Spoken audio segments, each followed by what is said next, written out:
Good afternoon, everyone.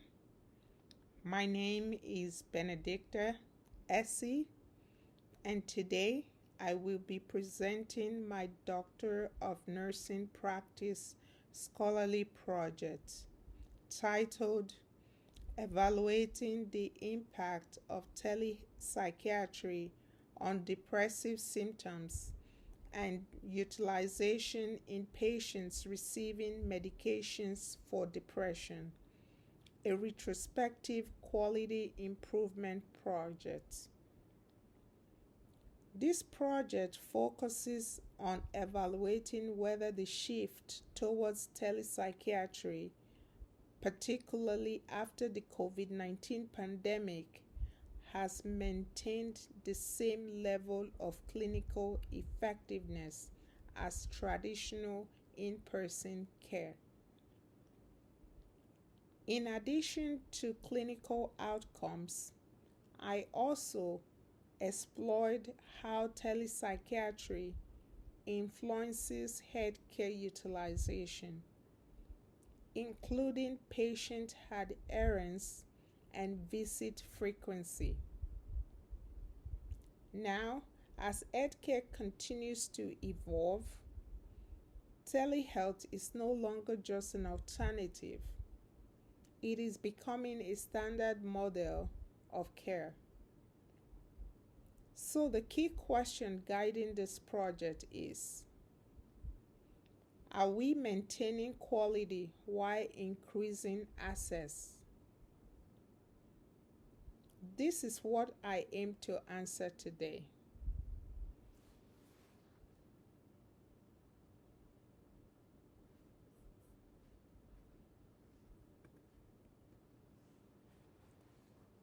I would like to begin by acknowledging and expressing my sincere gratitude to my project committee. Thank you to my chair, Dr. Maria Snell, for all your guidance and support throughout this process. To my second reader, Dr. Don Matz, thank you so much. I appreciate all your guidance and support. Also, I want to thank Dr. Ablavi Agomeso, who is the preceptor at IVD Awareness Center, where my project was done.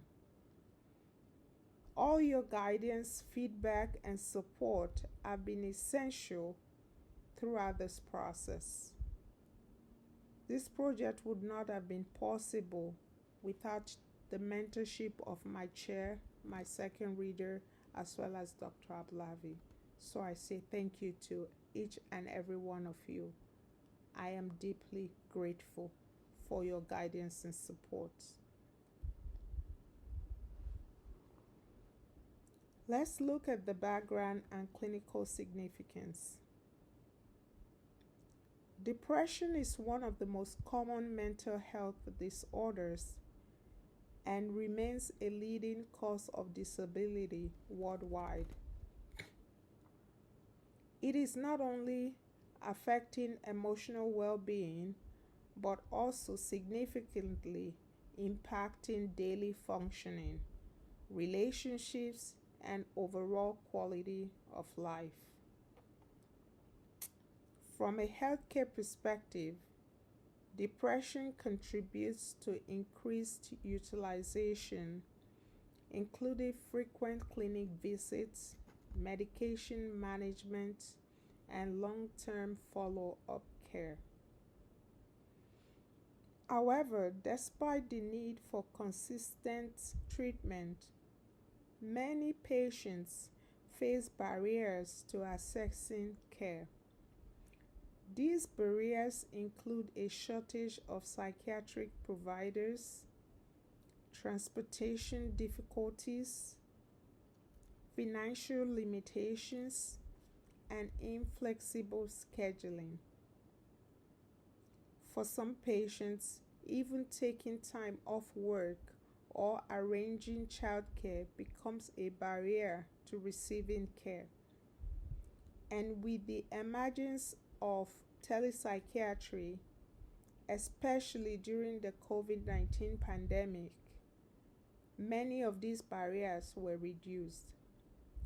Patients could access care from their homes, increasing convenience and flexibility. However, this shift also raises an important concern. Does convenience come at the cost of quality? So, the purpose of this project was to evaluate whether telepsychiatry is as effective as in-person care in managing depressive symptoms among patients receiving antidepressants therapy.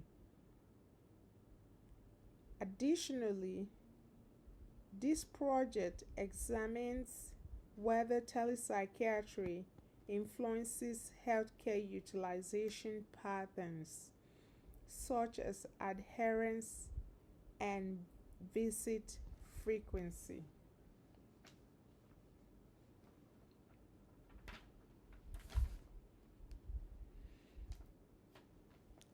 Now, let's look at the review of literature.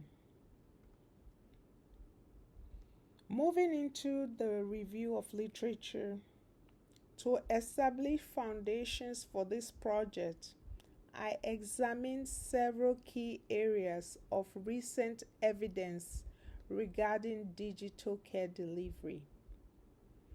First, regarding clinical outcomes. Research by Box and colleagues in 2022 demonstrated that telepsychiatry produced clinical results comparable to traditional in-person care for patients with major depressive disorder. This is further supported by Cho and Associates in 2024, whose meta-analysis confirmed that telehealth care maintains the same safety and effectiveness standard we expected in a pre-pandemic environment. In terms of accessibility and utilization, Shaman and Devan's 2023 thematic review highlights telepsychiatry as a vital tool of overcoming the social determinants of health that often prevents patients from reaching the clinic, such as transportation and geographic isolation. Furthermore, Tepa and colleagues in 2021 found that these integrated interventions are essential for managing healthcare utilization effectively. Finally, while the global evidence is strong, authors like Zenga in 2022 emphasize that clinical settings must perform their own on-site specific evaluations.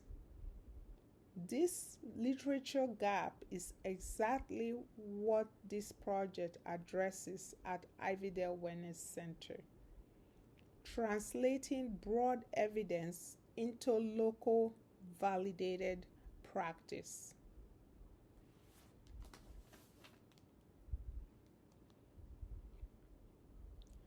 Let's look at the theoretical framework. This project was guided by the Plan, Do, Study Act, otherwise known as the PDSA model. The PDSA model is a commonly used model in quality improvement projects because it provides a structured cyclical approach to evaluating improving processes. In the plan phase, the need to evaluate telepsychiatry outcome was identified. In the do phase, data were collected from the electronic medical record. Going into the study phase, the data were analyzed, focusing on PHQ-9 scores and utilization patterns. And finally, in the ACT phase, the findings are used to guide improvement in clinical practice. What makes this framework valuable is that it moves beyond simply identifying a problem. It focuses on implementing change and evaluating its effectiveness. This aligns well with the goal of a DNP project, which emphasizes translating evidence into practice. Diving into the methods and design, this project utilized a retrospective qualitative quality improvement design. Data were obtained from electronic medical records at Ivydale Wellness Center. This design was selected because it allows for evaluation of real-world clinical outcomes without interfering with the patient's care. In other words, it reflects what actually is happening in practice rather than under controlled conditions. Additionally, this project is efficient and cost-effective as it uses existing data. By comparing outcomes between in-person and telepsychiatry patients, this approach allowed for a direct assessment of effectiveness. Let's discuss the sample size. The sample consisted of 108 adult patients. All participants were 18 years or older, diagnosed with depression and actively receiving antidepressant medication. Of these patients, 25 received primarily inpatient care. That represents about 23% of our sample population, whereas the other 83 received care through telepsychiatry, representing approximately 77%. This distribution reflects the current trend towards telehealth utilization. It also highlights patients' preference for more accessible and flexible care options.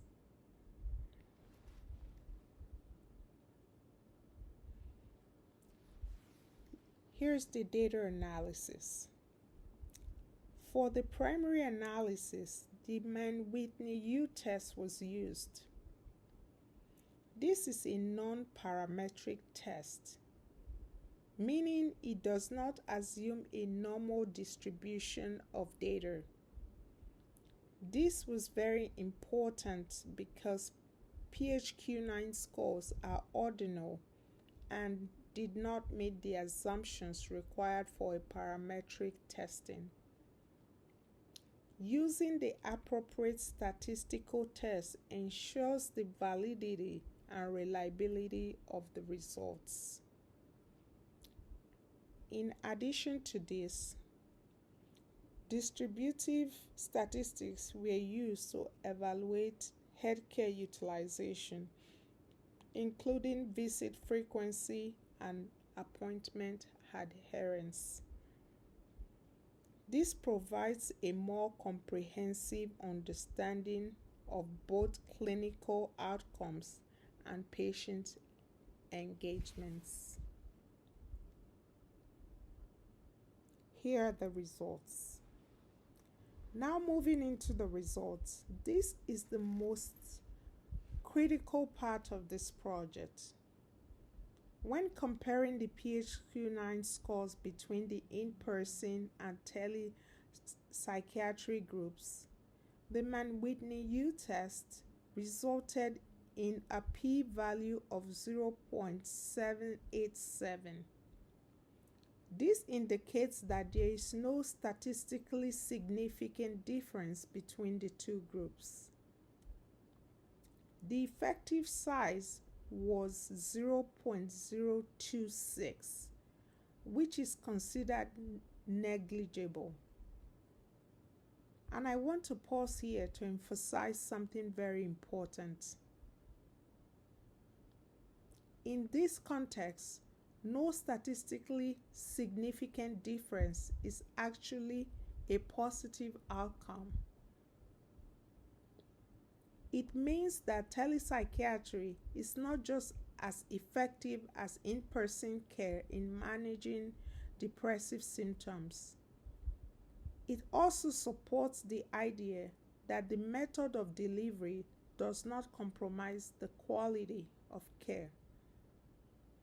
Additionally, when looking at the healthcare utilization, patients receiving telepsychiatry care demonstrated stable visit frequency and slightly higher appointment adherence. This suggests that telepsychiatry may improve patient engagement.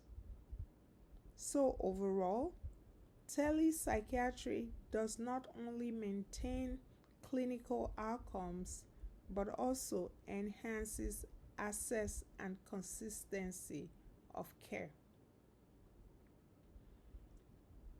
Looking at the slide onto the right, you would see a visual representation of the results.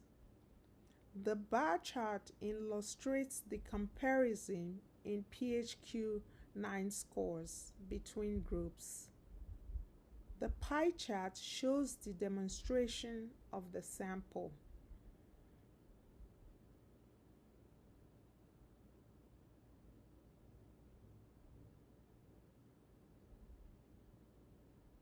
And the adherence trends highlight significantly improved follow-ups in the telehealth groups.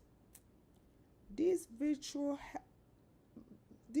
representation helps to reinforce the statistical findings and make the data easier to interpret.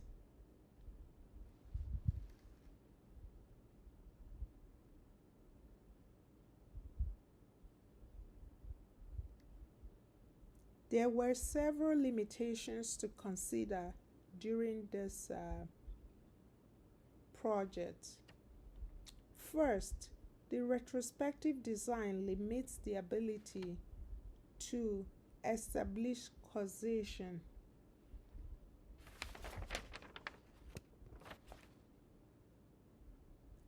Secondly, the lack of randomization introduces potential selection bias. Patients choose their modalities.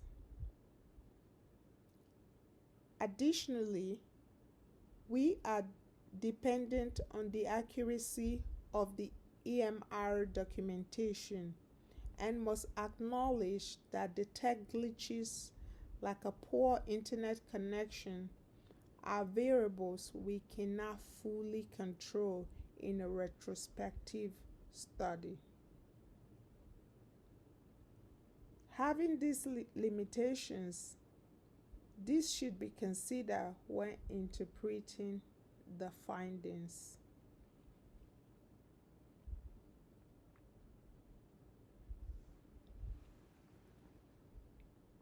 Discussion.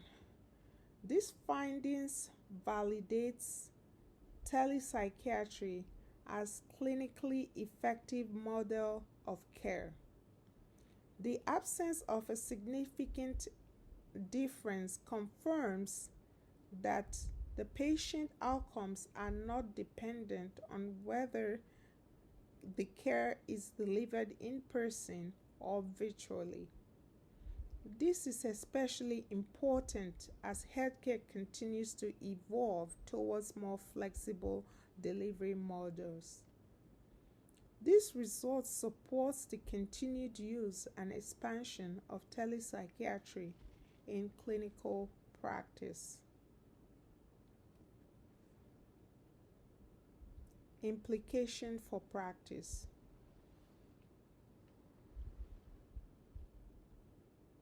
The implications are broad.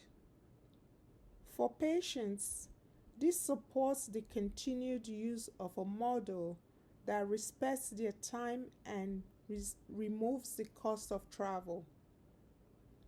For the healthcare community, it adds to the growing body of evidence that we can expand our reach without diluting our care.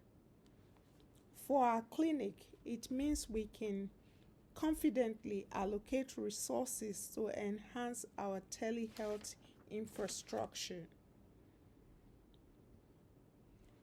In conclusion, telepsychiatry maintains clinical effectiveness while improving access to care. If I were to do this differently, I might look at longitudinal studies over a 12-month period to see if this trend holds. On a personal note, this DNP project has transformed my approach to nursing. It has taught me to look beyond individual patients to looking at the systems that govern their care. I have learned that as a DNP prepared nurse practitioner, my role is to bridge between high level research and the bedside care, or in this case, the screen. Thank you for your time. Thank you for listening, and I welcome any questions that you may have. Here are my references that has informed this project, formulated according to the latest APA standards. Thank you so much for listening, and have a blessed day.